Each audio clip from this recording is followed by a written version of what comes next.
एक आदमी ने एक बहुत ही खूबसूरत लड़की से शादी की। शादी के बाद दोनों की ज़िंदगी बहुत प्यार से गुजर रही थी। वह उसे बहुत चाहता था, उसकी खूबसूरती की हमेशा तारीफ किया करता था।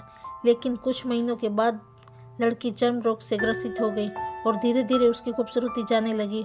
खुद को इस तरह देख उसके मन में डर समाने लगा कि यदि वो बदसूरत हो गई तो उसका पति उससे नफरत करने लगेगा, उसकी नफरत बर्दाश्त नहीं कर पाएगी।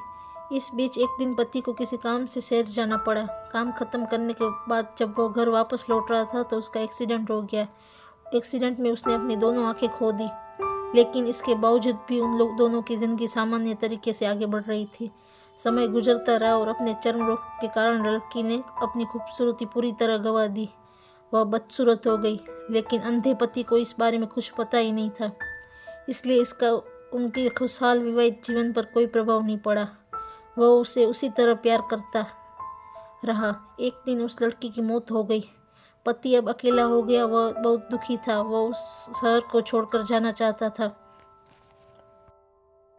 उसने अंतिम संस्कार की सारी क्रियाविधि पूर्ण की और शहर छोड़कर जाने लगा।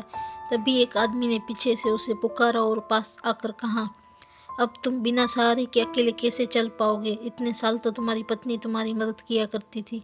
पति ने जवाब दिया, दोस्त, मैं अंधा नहीं हूँ।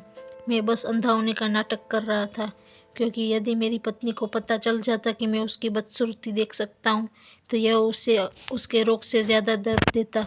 इसलिए मैंने इतने साल अंधे होने का दिखावा किया।